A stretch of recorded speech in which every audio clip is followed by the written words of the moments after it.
March 1st, 1778, Brookfield, Massachusetts. While the American Revolution raged beyond the borders of the town, a wealthy farmer named Joshua Spooner walked home to his own death. In the snow-covered darkness, he was ambushed, beaten, and left at the bottom of a well. Inside the house, his wife and the men she had drawn into her deadly plan tried to erase what they had done, but murder leaves a mess, especially in the snow. By morning, neighbors saw the blood. They noticed the disturbed earth around the well and Joshua's belongings turning up on the very men who'd been near his house the night before. And the truth came fast. Within a day, the killers were under arrest. Caught in a murder plot so scandalous, it would become one of the most infamous true crimes of revolutionary America. This is Bathsheba Spooner, a Revolutionary War true crime. Hey y'all, I'm Chris Calvert. And I'm her husband, Rob Pottle. Welcome to Hitched to Homicide. For better or worse. Till death do us part.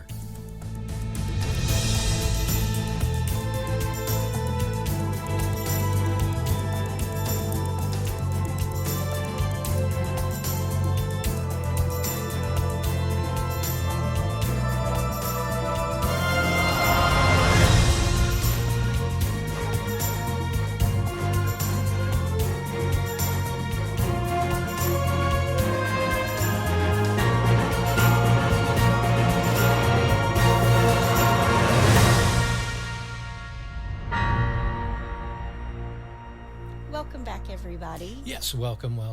And for our friends over there in Nigeria. Yeah. Ika abo. Welcome, Nigeria. Yeah.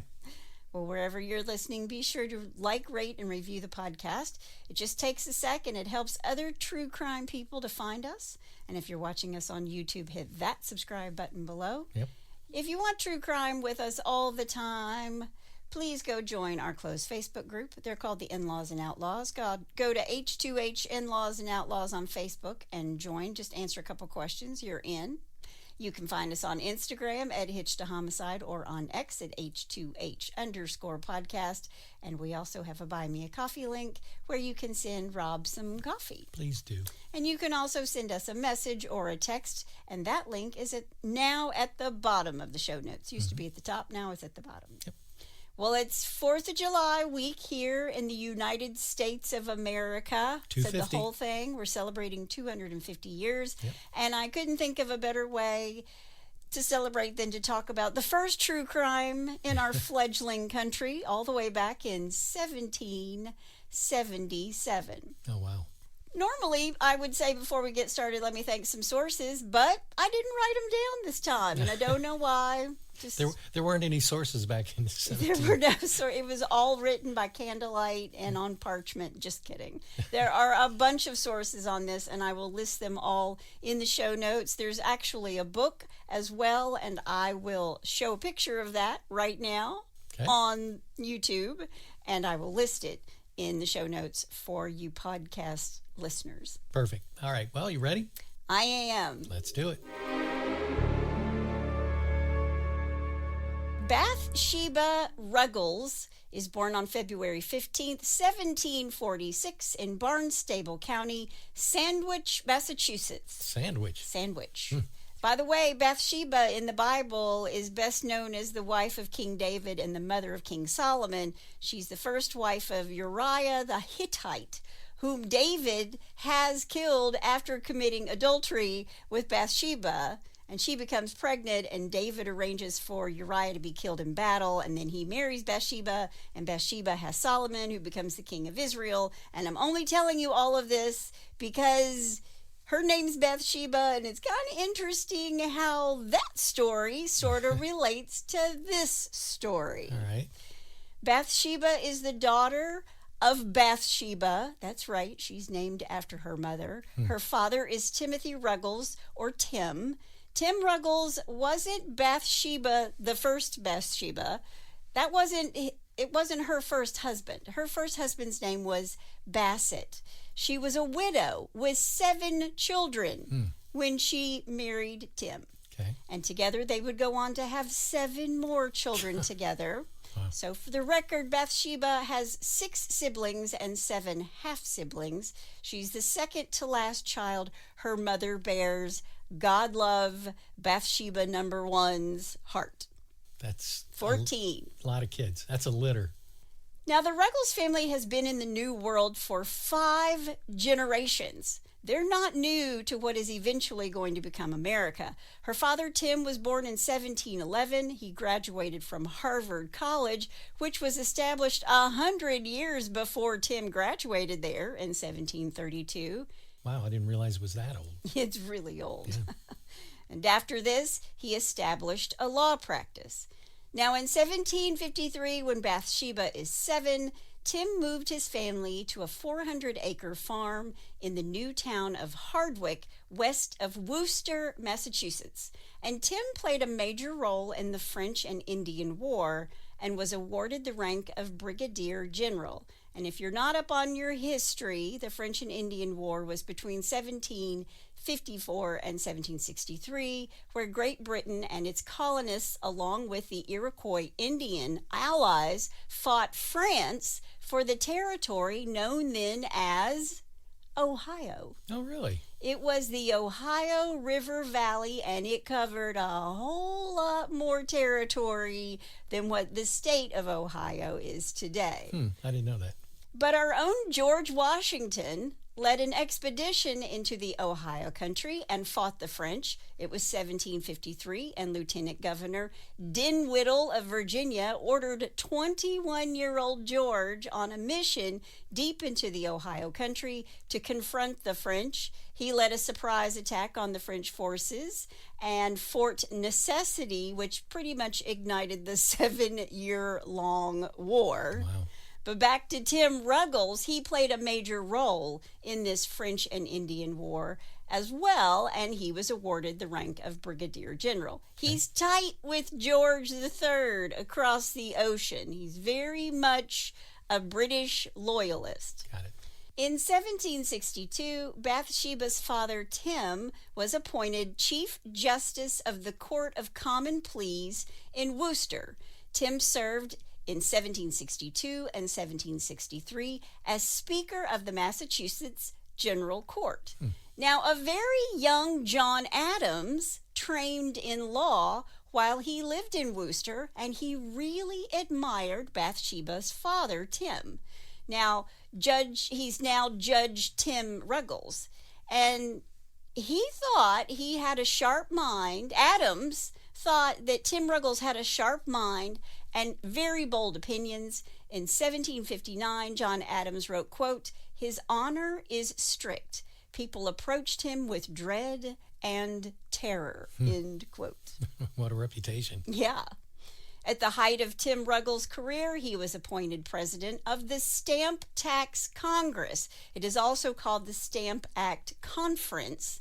That was held in New York City from October 7th through the 25th in 1765. And again, just for reference, the Stamp Tax Congress was the first unified gathering of the American colonies. They got together to draft a coordinated protest of all 13 colonies against the British Parliament's newly imposed Stamp Act, which said that paper goods, legal documents, newspapers, playing cards, and pamphlets that were printed on stamped paper and produced in London would carry an extra charge in the colonies. It sounds like a revolution is going to be starting. Something's brewing. Yeah.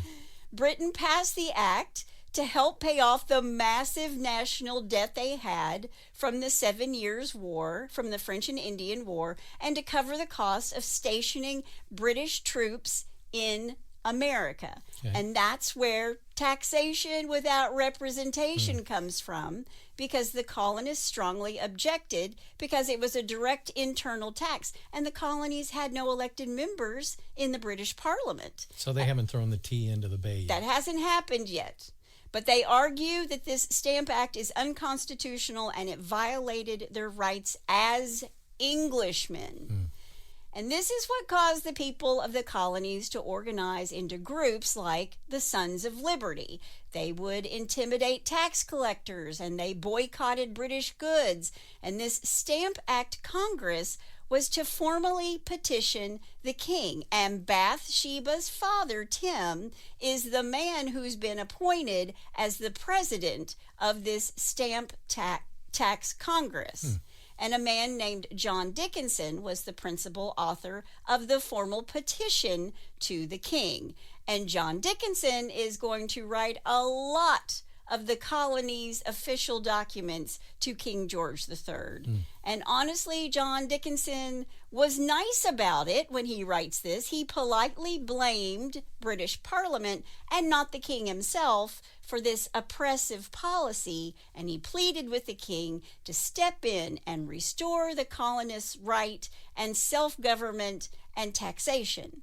And when it came time to sign it and send it to the king, Bathsheba's father, Tim, said, no, I'm not going to sign it. Why? He thought it contained the seeds of rebellion and bloodshed and opposed it out of a sense of duty. And he didn't do it, just didn't sign it. And the court of Massachusetts after this censored him, and his once sterling reputation plummeted. John Adams wrote, quote, his behavior was very dishonorable. Ruggles is held in utter contempt and derision by the whole continent. Timothy Ruggles was once one of the most distinguished citizens of the province of Massachusetts Bay, but after he declared his allegiance to the king, he was regarded as the worst of traitors, and his name held in utmost abhorrence. No man in Massachusetts was regarded as so inimical, I don't even know what that word means, to the cause of rebellion as General Ruggles, end quote. Do you think he did that because he was afraid that the king would kill him? Or was he just that loyal to He's that loyal. The king gave him like 400 acres of land in Massachusetts, and he's like, here. And remember, everybody over there is supposedly British, right? They're supposed to be British citizens that came over to the New World. Right. Yeah. Okay. So he's staying true to the king. He loses the respect of all the men in the colonies who want to be separate from England, and he basically becomes a pariah. He's ostracized. He tried to pull together some British loyalists. He even departed Boston with the British fleet. Eventually, he's going to be the fourth man listed on the Massachusetts Banishment Act as a traitor. Wow. All of the land that was granted to him by the crown, which was 400 acres, is confiscated. He will eventually slink off to Nova Scotia to live out the rest of his life as a British citizen. Wow. But in the midst of all of this, on January 15th, 1766, Bathsheba is 20 years old, and she gets married to Boston-born businessman and land speculator Joshua Spooner. I also read he was a lumberman. I think he did a lot of things. Sure. But these two moved to Brookfield, which is about 11 miles from her parents' homestead, or what used to be her parents' homestead in Hardwick. Now, I don't know if Bathsheba married Joshua because he was the only man who was interested in her after her father, who was once the guy, had just 3 months prior refused to sign this proclamation to the king of the Stamp Act. But Joshua's been described as feeble, abusive, and a heavy drinker. Joshua is a wealthy gentleman farmer who can provide for Bathsheba in the way she's become accustomed to. So was it like, well, this is the only man that's going to marry her, right? Yeah. On the other hand, Bathsheba was, the accounts of her, she was intelligent, she was beautiful, she was strong-willed with, quote, passions, end quote, that had never been, quote, properly restrained, end quote. What does that mean? I think it just means she liked having sex. She was flirty, she was a woman who knew what she wanted, and she asked for it. All right. So, and they thought that this contributed to a deeply unhappy marriage with Joshua and what she later described as, quote, utter aversion toward her husband.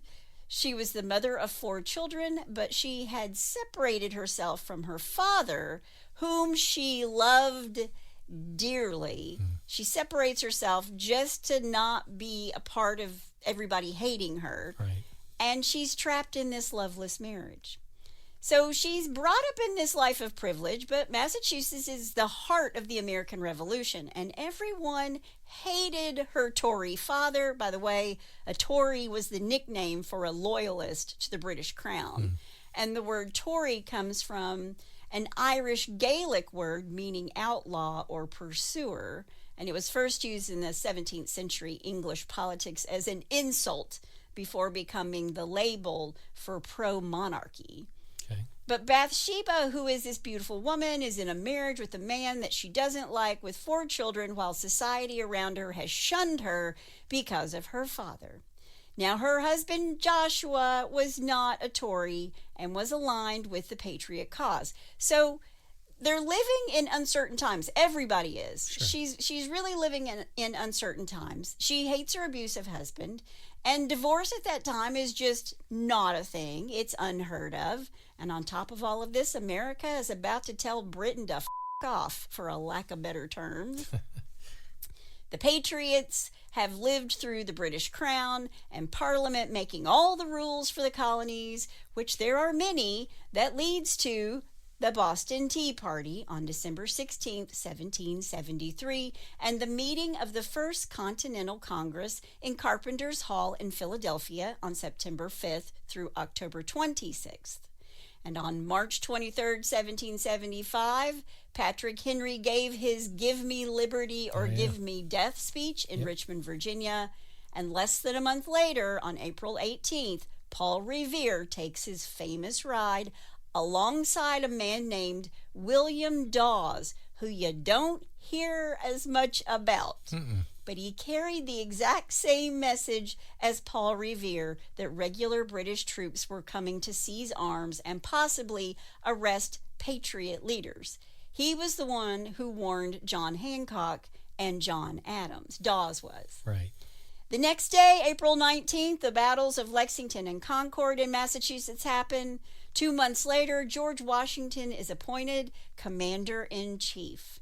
Now, 1776 is full of battles up and down the colonies, but in the Assembly Room on the east side of Pennsylvania State House in Philadelphia, delegates from the 13 colonies debated independence and war strategies. They were going to declare their independence from British rule and King George III, and they asked Thomas Jefferson to pen it. And on July 4, 1776, the final text of the Declaration of Independence was approved, although the formal parchment version didn't exist. Not yet. It was signed in Philadelphia on August 2nd, 1776, Really? by the delegates who were present in the Assembly Room. And John Hancock was president of Congress and signed first and the biggest. But it would take 6 months before all 56 signatures are collected. And all of these men had to travel by horse to Philadelphia in order to sign. Wow. So we knew what the Declaration was going to say on July 4th. Right. But it's not until August that the real paper is finished. It's interesting that we celebrate July 4th, even though it wasn't signed. Well, because that's the day we declared it. Okay. We said, this is it. We're done. We out. Britain, we're gone. We're tapping out. The American Revolution was long and hard fought. 8 years of winning and losing battles, gaining ground and losing it again.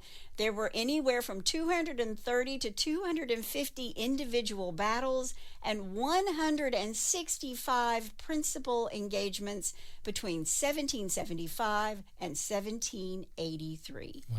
And this is all going on all around the people who live in these colonies. And of course, many of the young men joined the American Army at the start of the war, including 16-year-old Ezra Ross and 4 of his brothers, who were from a farming town in Linebrook Village and the town of Ipswich, Massachusetts. Okay. Ipswich, I love that. Yeah. Ezra Ross was born in 1762 and was the son of Jabez and Johanna Ross. He is the youngest of 17 children.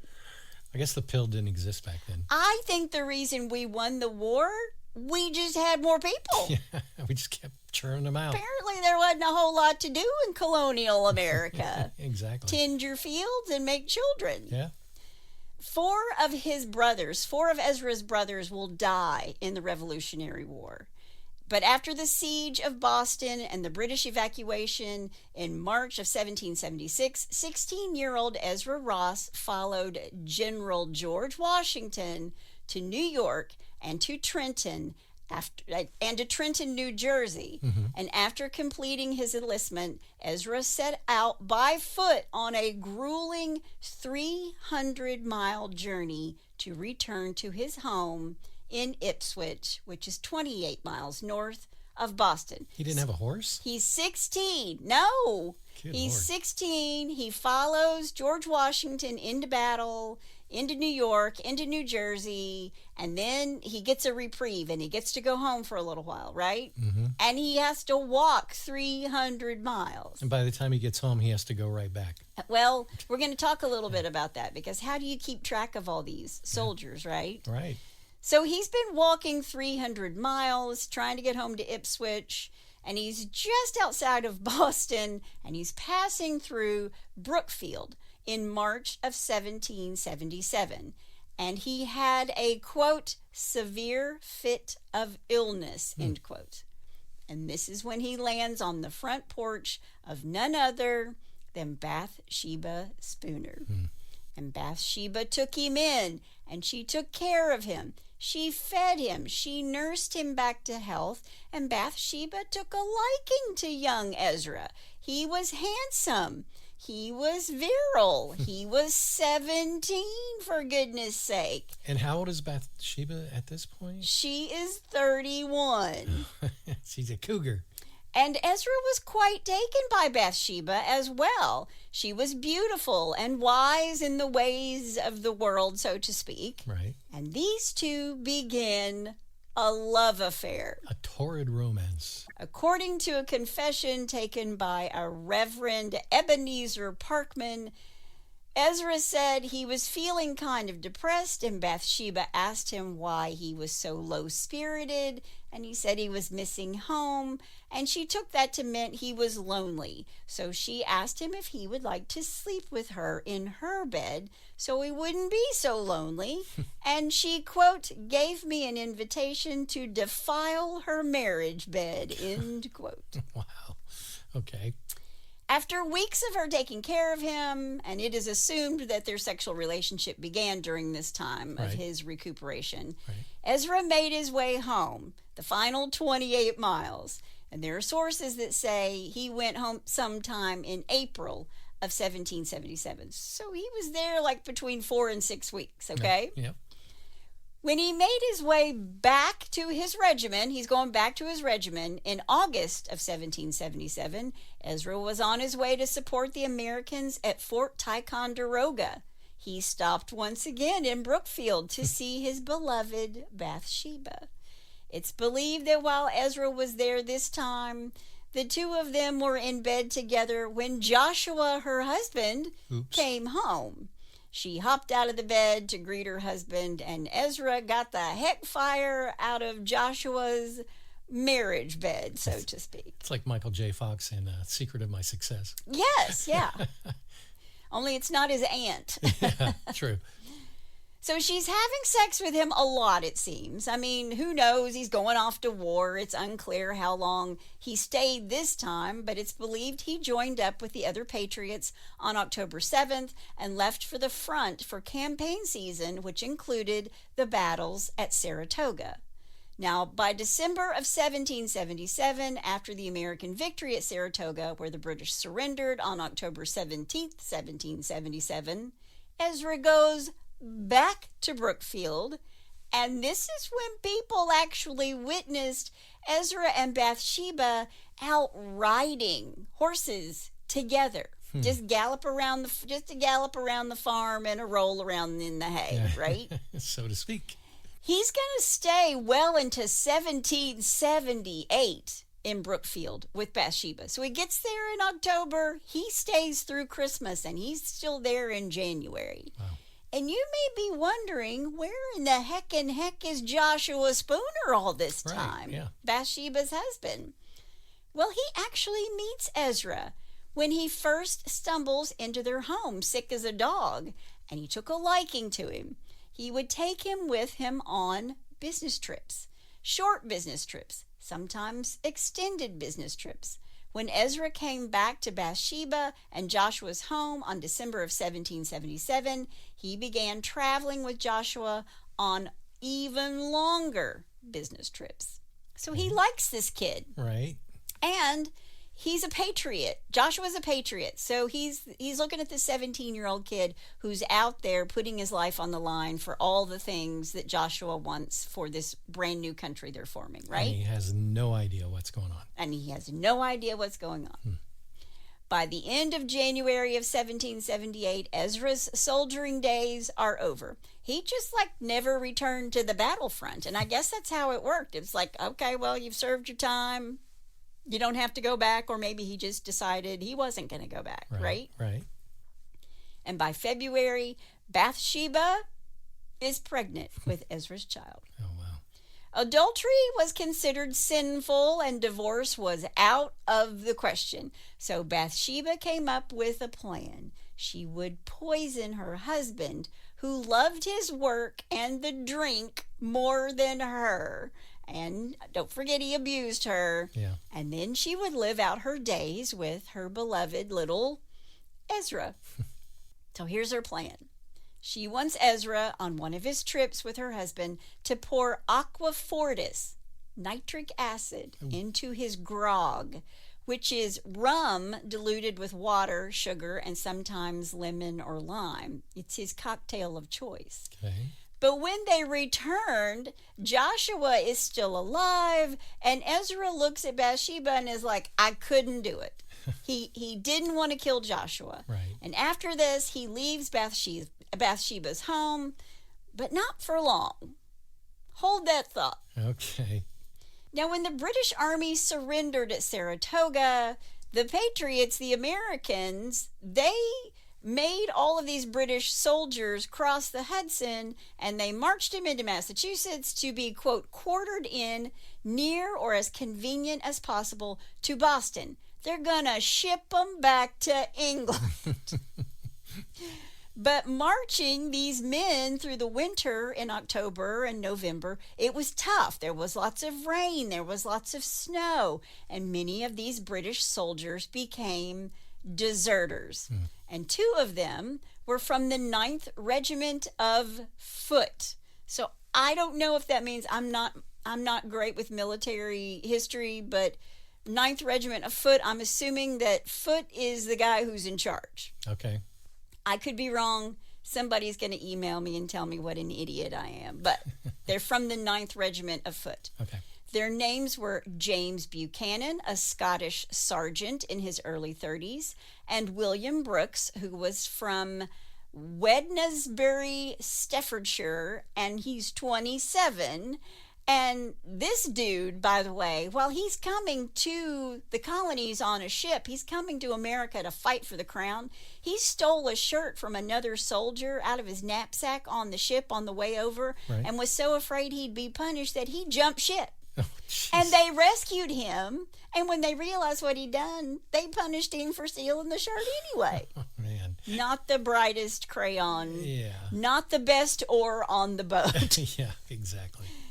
In early February 1778, Buchanan and Brooks are passing through Brookfield on their way to Springfield in search of work. Now, Bathsheba's desperate to kill her husband before her pregnancy starts to show. So she sees these two men wandering, and she sent her servant to invite these bedraggled British soldiers into her warm, toasty home for food and rest and conversation. And of course, Joshua Spooner is away on a business trip. Of course, yeah. And Ezra had already failed her in poisoning her husband and left himself. And Bathsheba is the hostess with the mostest to these two deserters in the middle of this war. Now, don't forget, her dad, everybody hated her dad for being a Tory. Sure. And now she's entertaining British soldiers in her home. She's not doing herself any favors. These two guys were happy to learn that Bathsheba, quote, had a great regard for the British Army as her father was in it and one of her brothers, end quote. But these men had seen bloodshed and battle and not many women, and Bathsheba seduced William Brooks the same way she seduced Ezra Ross. Wow. She takes him to her bedroom. And boom, William Brooks is besotted and will do anything for Bathsheba. Yeah. After she takes him to her bed, William Brooks was seen with his head, quote, laying upon Mrs. Spooner's neck and oftentimes his hands around her waist, end quote. By the way, the servants are talking. Yeah. I'm sure they were.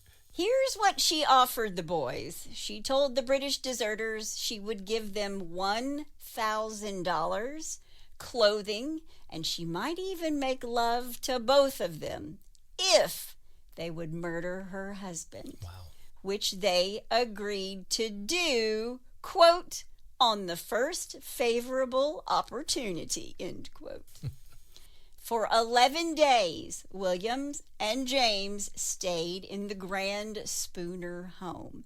But that all changed as soon as Joshua, who's a patriot, Right. came home and found British soldiers eating his food and sleeping in his beds. He made them leave. Yeah. But Bathsheba hid them both in the barn and gave them food and blankets and said, you got to wait it out in here. We've got to wait for the right opportunity to murder my husband. You got to wait until the right opportunity comes along. Wow.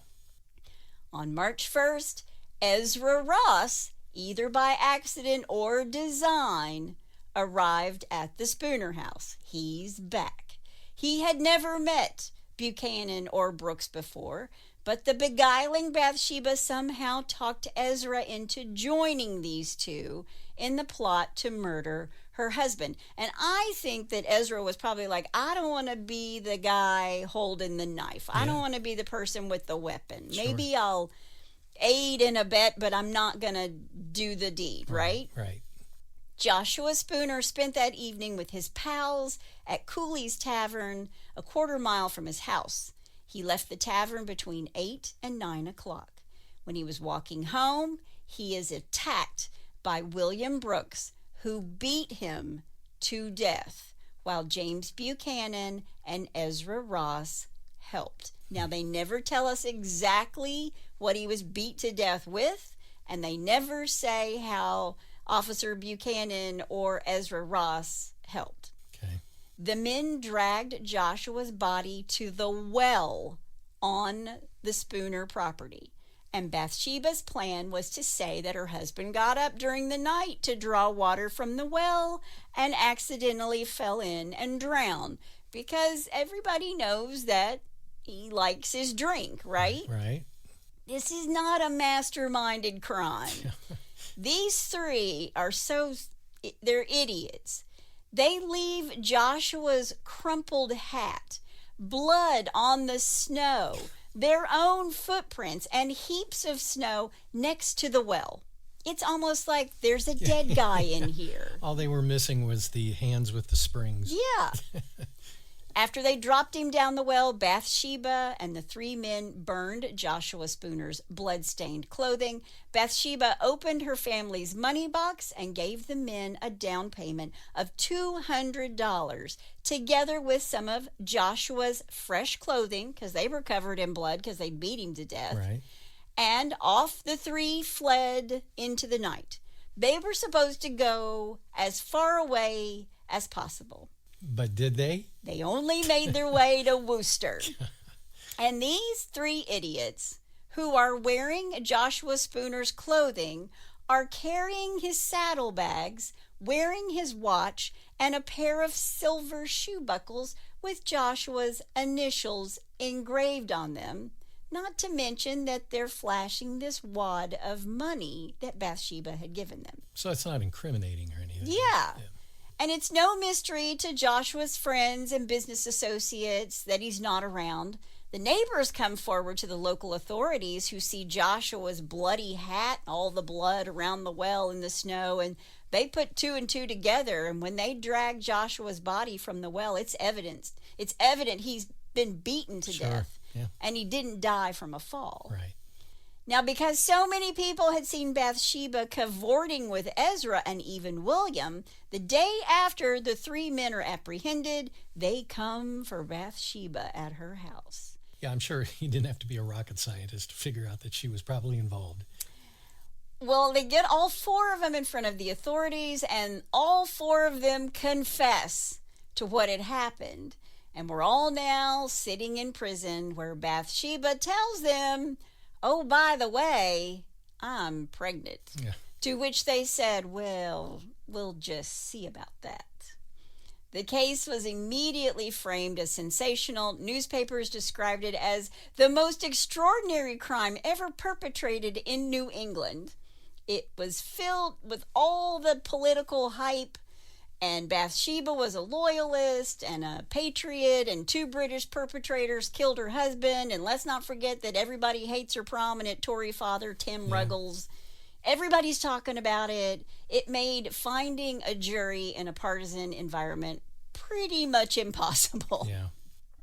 The trial took place in Worcester on April 27, 1778, before Chief Justice William Cushing and Associate Justices David Sewall and James Sullivan, with a 12-man jury. And the prosecution was led by Robert Treat Paine, signer of the Declaration of Independence, while the defense was handled by Levi Lincoln, a distant relative of Abraham Lincoln, and Levi would later become Massachusetts Attorney General and Lieutenant Governor. All of these men became really important. It's really interesting. Yeah. Lincoln emphasized that this was, quote, the first capital trial since the establishment of the government, end quote, and pleaded with jurors to set aside, quote, all political feelings, end quote, arguing that Bathsheba's mental state was unsound and that her actions reflected insanity rather than cold calculation. He portrayed her as a well-born, educated woman trapped in an abusive marriage, separated from her loyalist family, 4 months pregnant, and driven to a, quote, most horrible crime while not in a state of mind which rendered her guilty, end quote. Nice try. I mean, right out of the gate, the very first trial we have in this new country, they're pleading insanity. Right out of the gate, right? Man. Now, despite these arguments, the proceedings were astonishingly swift. Can you imagine? Yeah. The trial and verdict consumed only about 16 hours. Oh, wow. The jury convicted all four, Bathsheba, Ezra Ross, William Buchanan, and James Brooks, of murder, and Cushing sentenced them to death by hanging, scheduling the execution for June 4th, 1778. Wow. Swift. Yeah. Telling you, swift justice. Big time. Ezra Ross's elderly parents petitioned the authorities, stressing that they had sacrificed 5 sons to the patriot cause, and that Ezra had been, quote, seduced by a lewd and artful woman far from home, end quote. He was a victim and not a villain, and their appeal failed. Yeah, you think? Bathsheba herself did not seek to save her own life on the grounds of innocence. Instead, at the end of May, she formally notified the court that she was, quote, soon to be a mother, and her only request was, quote, the child I bear was lawfully begotten. I only want to be spared until I can deliver.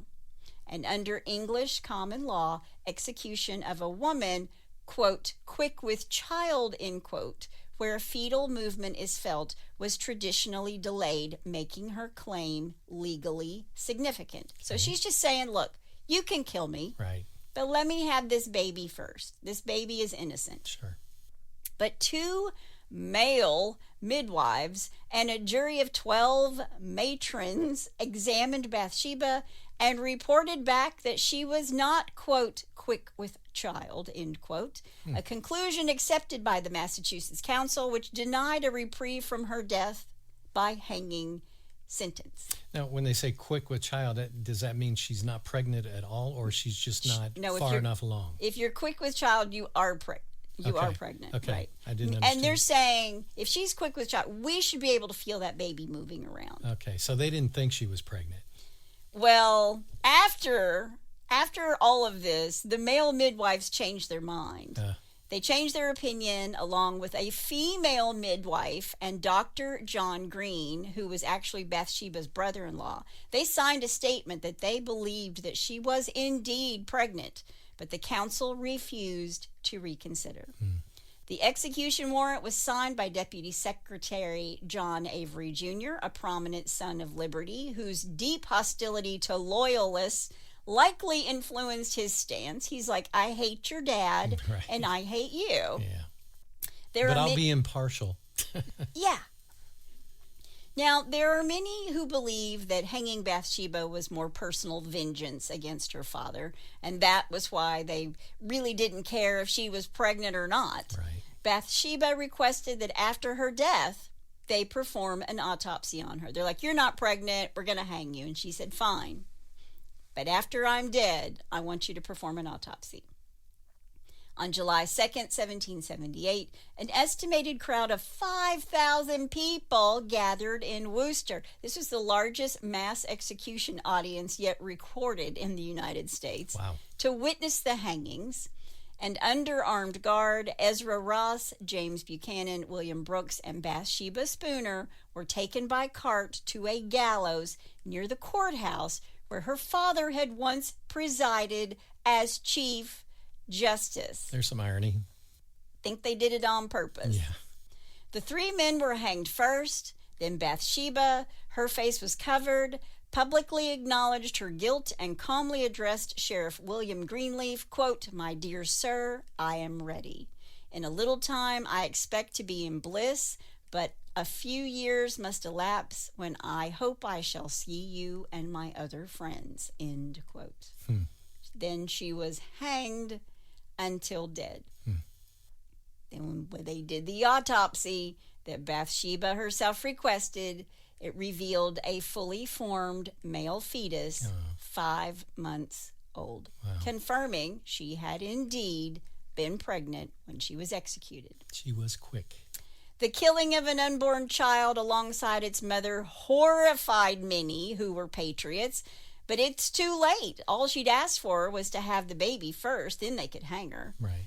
Bathsheba's grave is believed to be in the northeastern part of Worcester on land owned by her sister Mary Ruggles Green's family. It remains unmarked, and its precise location is only known to a few descendants, which only adds a layer of mystery to this case.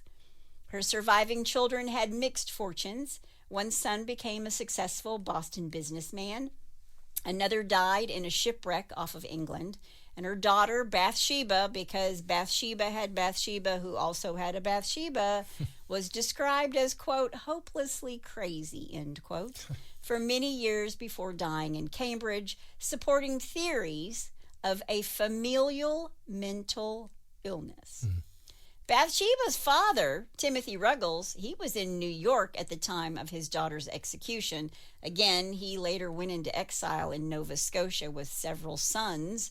The British Crown granted him 1,000 acres near Wilmot, and he lived out his days there, dying in 1793. So what did he end up doing up there? I mean, was he still...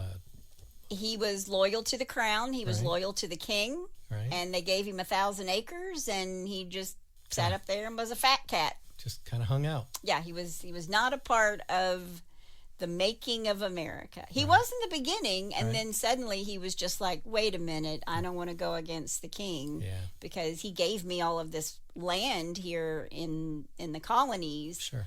And then then the Patriots were just like, guess what? We're taking it from you. Get out of here. Get out of here. Yeah. Okay.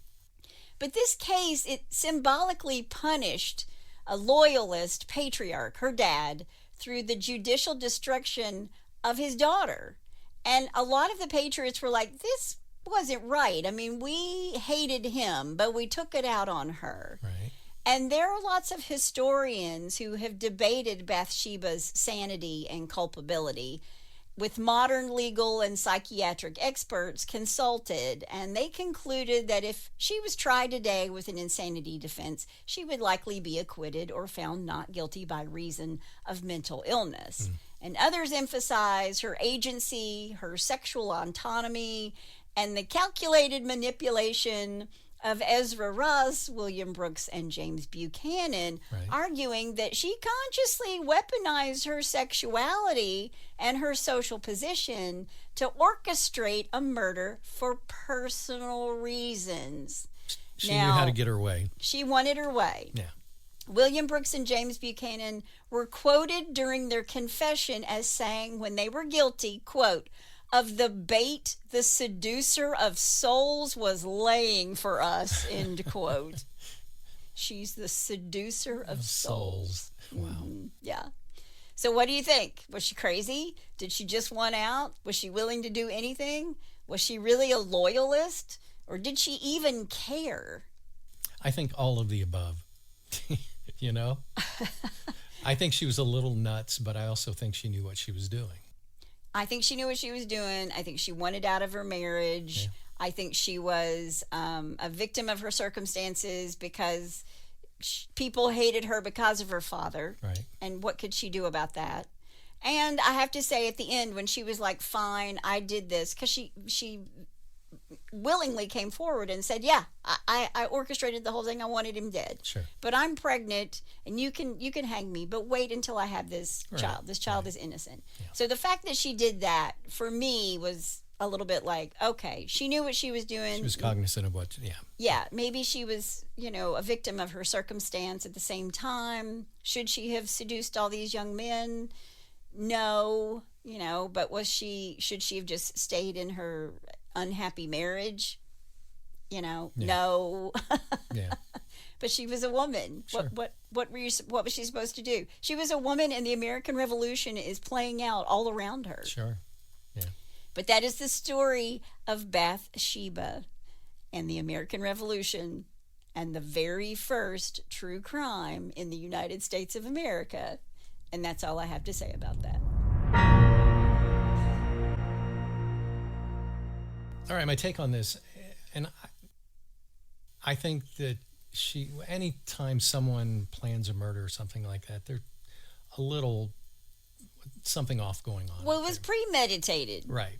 It was premeditated for sure. And something that I didn't say was that the prosecution was like, look, Ezra told us she tried to get him to poison him. Right. So this isn't even the first time she tried to do it. Right. She's been premeditating this for a while. Right. Yeah. But the other thing I started thinking about too, because you were talking about John Adams and yes, they were all young guys, and it's in history that we're taught in high school and everything. Benjamin Franklin was an old guy, and John Adams was an old guy, and Thomas Jefferson was an old. These were young kids in the beginning. Yeah. I mean, I'm 21 years old. Yeah. George Washington was 21 years old yeah. when he went into the French and Indian War. It's hard to imagine those characters that we were taught in school as being young. Yeah. And they were. Yeah. And then soldiers who were, Ezra's age, 16, were fighting, and families lost, 5 boys, 6 boys. Yeah. They lost a lot of people. There was a lot of lives lost during that. A lot of lives lost to give us the freedoms that we have today. Yep. God bless America. You got it. All right. Well, let's celebrate this July 4th celebration with a few dumb criminals and bless your heart. Well, bless your heart. All right. Number 1, duct tape ain't going to fix that. Yeah. Okay. And this one takes place in Ashland, Kentucky. Did they spell it D-U-C-T or D-U-C-K? D-U-C-T. Okay. So we're okay there. In Ashland, Kentucky, one thief's disguise gets more attention than the crime he tried to commit. Despite what it looks like, this is not the victim in the robbery attempt, if you see his picture, at Shamrock's Liquors. Okay. The suspect did this to himself, police say. Casey Kazee wrapped his head in duct tape to conceal his face. Store manager Bill Steele couldn't believe what he was seeing. Fortunately, Steele had his own duct tape attached to a wooden club that sent the suspect fleeing to the parking lot. That's where employee Craig Miller tackled Kazee. The story gets even stranger, if you can believe that. In an interview from jail, Kazee said police have the wrong man, despite the pictures that might suggest otherwise. Like the duct tape in his hair? Yeah. Store employees say Kazee also had a T-shirt around his face. Throw in some duct tape, and, well, it becomes sort of a cartoon. But police say they have enough to make the charges, quote, stick. But and that's good enough for employees who stopped a robbery in progress. There you go. There you go. Number 2. Well, that's going to leave a mark. State police were notified Sunday about a Toyota Supra that was driving recklessly on Interstate 10 near Bonneville Boulevard in Metairie. Do they even make a Supra anymore? No, I think this is an old one. Okay. Could have been, I mean, they could have been driving an old Supra. The car hit a concrete barrier, causing a tire blowout. Oh. Troopers began searching the area for the vehicle and later spotted the car driving south on I-310, state police said. I have dyslexia of the mouth. They conducted a traffic stop and identified Rivas as the Supra's driver. Rivas. Okay. Revit. The troopers speaking to Rivas noticed he had undisclosed signs of impairment, according to the officials. Okay. Yeah, Rivas then took off running in an elevated... Oh, let me start that over. Rivas then took off running on the elevated interstate before hopping over the side of the highway and plummeting into a swamp down below. Oh, okay. Yeah. Deputies from the St. Charles Parish Sheriff's Office joined the search for Rivas. They found him later walking on Airline Highway, according to state police. Rivas waded back into the nearby swamp where he was attacked by an alligator. Police state. Yeah, state Parish. police Is he said. in Louisiana? We're in Louisiana, obviously. Yeah. Okay. Although injured, Rivas continued to flee from the authorities. State police and sheriff's office finally found him using a drone. He wasn't using a drone, but they found him using a drone. He was taken to a hospital for treatment before being booked in St. Charles Parish with the DWI and resisting an officer. They used a drone to find him. Yeah. Okay. I know, that sounded a little confusing. He was using a drone. I'm like, he's got half a leg. He's using a drone. I wasn't putting it together. Rivas is also wanted on a warrant out of Jefferson Parish for hit-and-run driving and careless operation of a vehicle, state police said. Rivas was being held Monday at the Nelson Coleman Correctional Center in Kelowna on a $17,500 bond. He's exactly where he needs to be. Sure. Okay, you ready? Number 3, and finally. Marco. Oh my gosh. Polo. A group of Salinas police officers were enjoying a break from fighting crime at a local coffee roaster when they heard faint cries coming from the walls. The sounds were coming from a burglary suspect who had fallen off an adjacent movie theater roof and landed in a wall space where he was trapped for 10 hours. Oh my gosh. Before being rescued, according to authorities. Help. Yes, that's exactly. That's what it was. Salinas police officers were inside Brugee, a Main Street coffee shop, on Sunday getting their morning coffee when they heard calls for help nearby, according to a police department social media post. Help me. The officers looked around the area, including inside the nearby Maya's cinemas, and realized the yelling was coming from inside the wall between the coffee shop and the theater. Are they like tapping on the wall? After they knocked Anybody in there? There you go. After they knocked on the wall and heard knocking back, officers cut into Brugee's wall and uncovered only cinder block and cement. according to the police. To get to the trapped man, firefighters cut open another section of the adjoining wall along Main Street and rescued Isaac Valencia, who had been trapped there for 10 hours, according to officials. Valencia was booked into the Monterey County Jail on suspicion of burglary after he was medically evaluated. Authorities did not say how far Valencia fell, but local news outlets reported the fall of about 22 feet.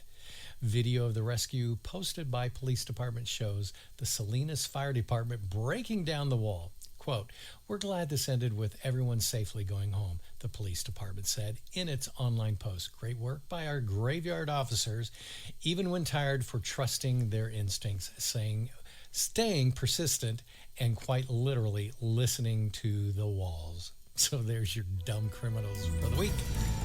I would be so angry if I owned that coffee shop I know. or I owned that theater. Yep.